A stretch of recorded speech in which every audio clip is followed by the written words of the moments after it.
আগে তো রডের বদলে বাঁশ দিছে আপনি আপনি করে কইেন না। আচ্ছা বাইকে আমার একটা কথা হইলো ভাই, আপনি আমরা এখানে যখন আসছেন, আমরা অতিথি, আমরা কিছু আমরা দোহান পাড়ো নাই, কিছু আমরা আপ্যায়ন যখন করবো এই ক্ষণিকের সময়ের জন্য আমরা এটা এই জন্য সরি। আরেকটা কথা হইলো, আমি আপনাদের কাছে আমরা গ্রামবাসীর পক্ষ থেকে, ওই আলম ভাই বন্ধ করেন, আমি একটা কথা বলি, আমরা গ্রামবাসীর পক্ষ থেকে আমরা দুইটা জিনিসের আবদার আপনার কাছে দিই যিনি এখন আপনার এটা বিবেচনা, আমরা এই রাস্তাটা কথা কই আপনারে আমি বইলা নাই তারপরে বলেন আপনি আপনি করে কইেন না। আচ্ছা বাইকে আচ্ছা এখন কথা হইলো, এইটা হইলো জোরফল ওই চান্দিনা রাস্তার সাথে যান, এটা জয়েন আমাদের গ্রামের এক কথা বন্ধ।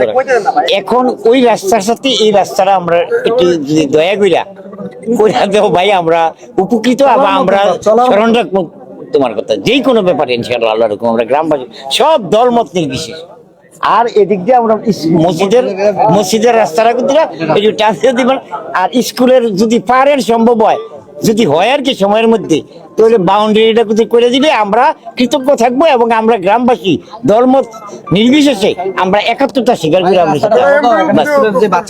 বুঝছেন আমার কথাটা। যদি আপনি 63 গ্রাম ঘুরছেন, 63 গ্রামের ভিতরে আমার মনে হয় এই গোদাসের এই প্রাথমিক বিদ্যালয়ের মতো এরকম খারাপ অবস্থা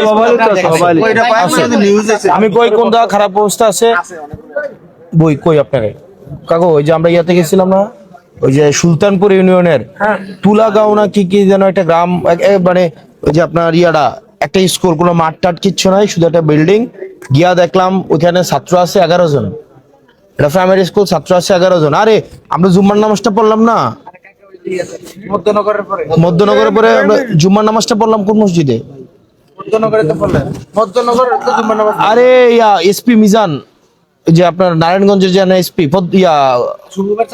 শুভবের চাচা ছাত্র, ফার্স্ট ক্লাস মিলে, বুঝছেন ভাই আমার এখানে 20 জনের উপরে স্টুডেন্ট, আমরা লাইব্রেরি ক্লাস করাই। আমরা এটাই কইলাম যে ওর অবস্থা খারাপ ভাই,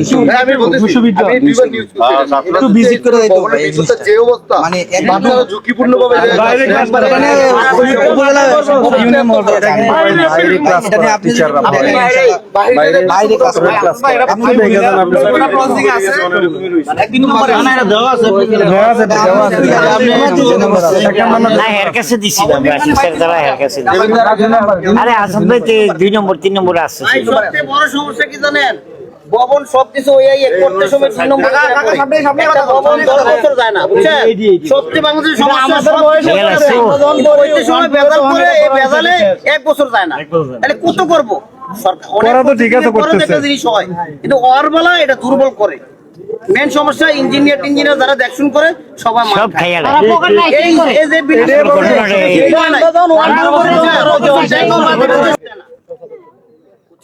আগে তো রডের বদলে বাঁশ দিছে, এটাই সমস্যা, এটা ওইব ভালো করে করতে বলতে তাইলে না সরকার গুলোতে পারবে দিয়া সময় গুলোতে পারবেন না তো। আচ্ছা ওনার কথা সমাধান করবে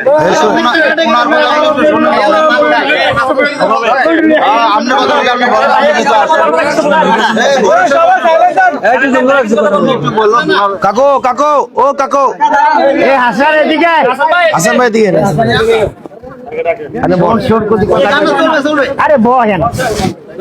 আপনার নাম আমার নাম সেম হাসান হাসনাত, এগুলো সবগুলা মানে হচ্ছে সুন্দর।